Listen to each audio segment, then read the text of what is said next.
Quelle perception avons-nous du temps, de la vie, de notre présence dans cette grande horloge que l'on appelle la Terre et dont les aiguilles battent au rythme de nos cœurs? Naître, grandir, vieillir, mourir.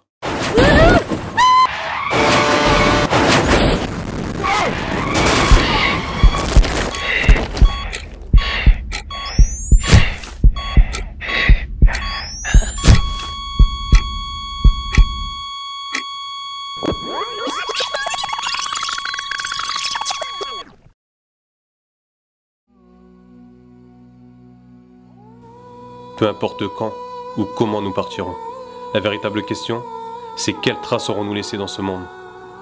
Et si on prenait le temps de voir ce qui nous entoure, on se rendrait vite compte du monde dans lequel on vit.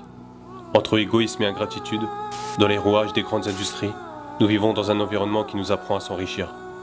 Ivre et rassasié par ce qu'il possède, l'homme court après ce monde tel un prédateur envers sa proie, jusqu'à en perdre la raison, oubliant ainsi tous les bienfaits dont il dispose, et dont il ne se séparerait pour rien au monde. Vivre, manger, boire. Voilà pourquoi nous sommes venus ici en Somalie, pour vous montrer un petit peu la situation catastrophique de nos frères et sœurs. Ils boivent une eau vraiment... J'ai même pas de mots pour décrire ce que je ressens. Ça peut même pas être comparé à l'eau des toilettes que l'on retrouve chez nous en France. On voit les insectes, les scarabées, tout type de bactéries, des virus. Et nos frères et sœurs boivent cette eau-là tous les jours, toute l'année, sans se plaindre. Et en fait, les habitants nous ont expliqué qu'ils ont creusé en fait ce trou. Ils y ont installé une bâche pour pouvoir récolter l'eau de la pluie. Et tous les 6 mois, en fait, ils prennent cette eau-là pour la boire, donc avec ce petit seau. Voilà, je pense que c'est à nous de... On doit méditer sur notre situation, sur les bienfaits qu'Allah subhanahu wa ta'ala nous a octroyés en France. Et wallah, on n'a pas le droit de se plaindre. On n'a pas le droit de se plaindre.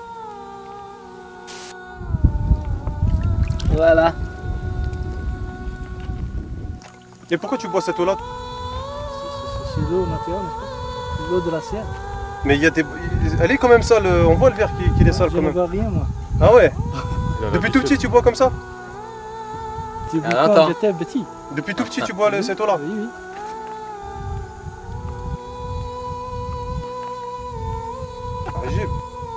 Nous on peut pas nous boire ça en dit France. Bismillah. En France, même l'eau du robinet, elle est toute blanche, toute propre. Ah. On se plaint, on la boit pas.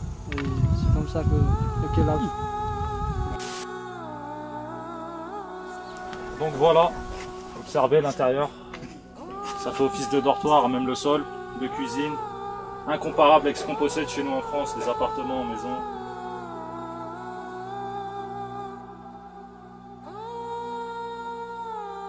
شفت التواليت؟ les toilettes.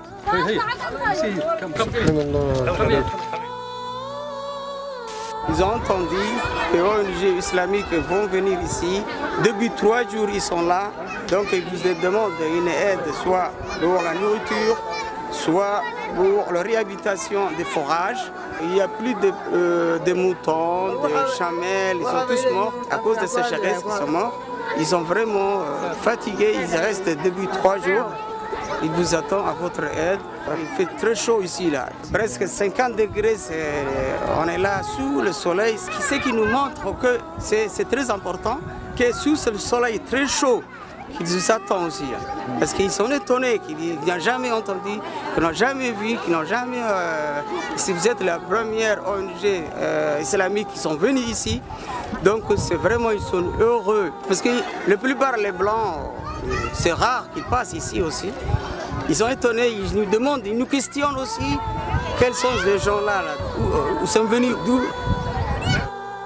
Tout âme goûtera à la mort. La véritable question, ce n'est pas est-ce que je vais mourir un jour, Wallahi ya akhi, tu vas mourir tout comme je vais mourir. La mort, on l'oublie. On l'oublie parce que nos cœurs sont remplis de cette vie d'ici-bas. La vie de ce monde n'est qu'un plaisir illusoire. La réalité et la bassesse de ce monde est très simple. Tout ce qu'on rencontre ici, c'est le fait de courir après l'argent. C'est le fait de chercher la renommée. C'est le fait d'être esclave de ses passions. Toute âme goûtera à la mort. C'est ça la réalité de notre situation. Et demain, au jour du jugement, ya akhi, tout ce qu'il te restera, ce sera le compte de tes actions. T'en es où, toi, ya akhi, Kalim, de ça?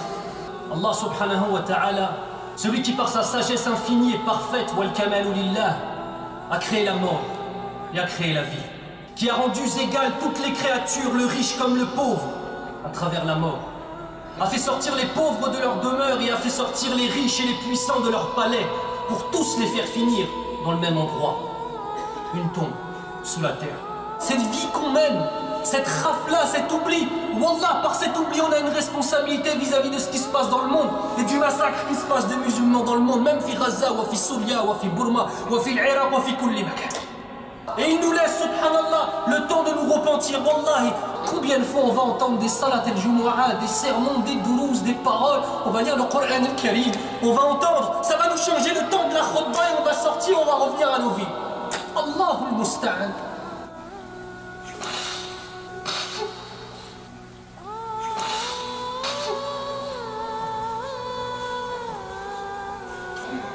Jusqu'à quand on va être comme ça?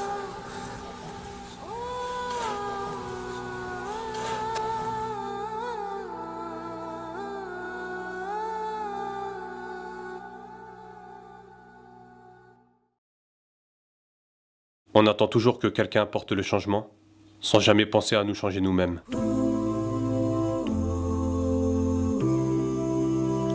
Vous avez été des millions à nous suivre. Vous avez été des millions à nous partager. Vous avez été des millions à nous soutenir. Portés par des valeurs de générosité, vous avez prouvé, unis par le dévouement et la sincérité, que ce monde pouvait bouger. Et parce que la solidarité de cette communauté n'est plus approuvée, jour après jour, vous avez démontré qu'avec peu, nous pouvons tout changer.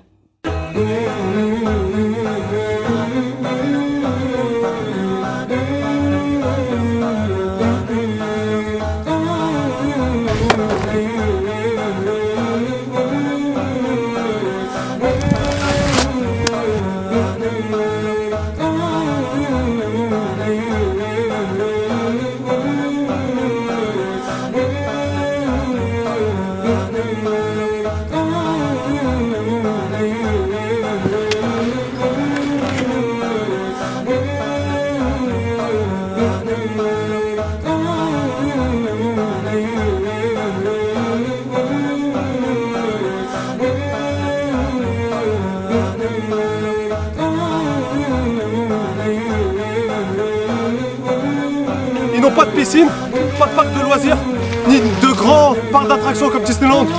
Et ça doit être une morale pour nous tous qui vivons dans un confort et on en oublie l'essentiel.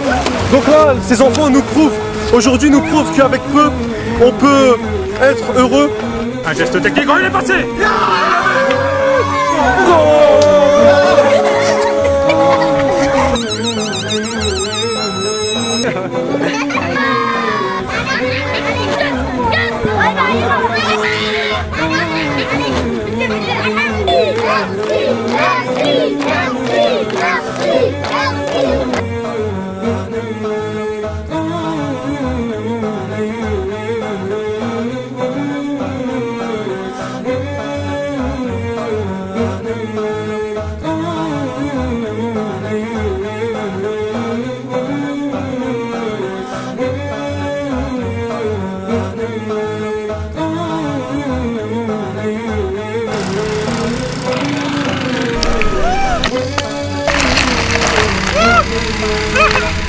Malgré que la Somalie c'est un pays de sécheresse et de famine, alhamdoulilah, on a apporté des solutions, dont ce puits construit par Ouma Charity il y a à peine quelques jours qui vient juste de se terminer. Le prophète Ali salatu wa salam, il nous dit dans un hadith, 3 choses vous suivent jusqu'après votre mort.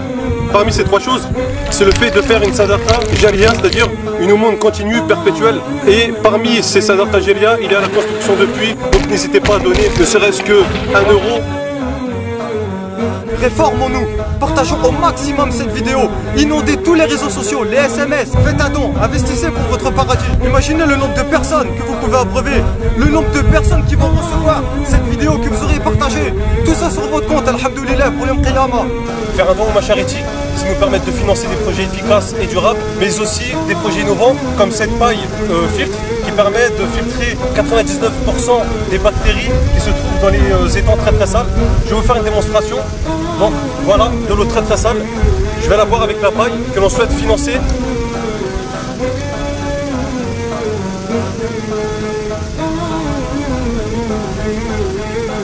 Donc voilà, vous pouvez voir qu'il reste plus rien du verre. Donc je me mets à la place du donateur. Si j'avais été derrière mon écran, je me poserais la question qu'est-ce qu'il a dans la bouche. Donc je vais vous montrer.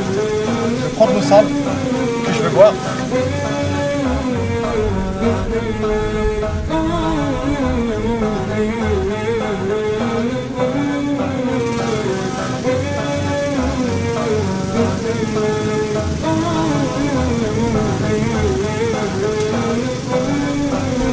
Voilà la différence. Maintenant je peux la boire. Alhamdulillah.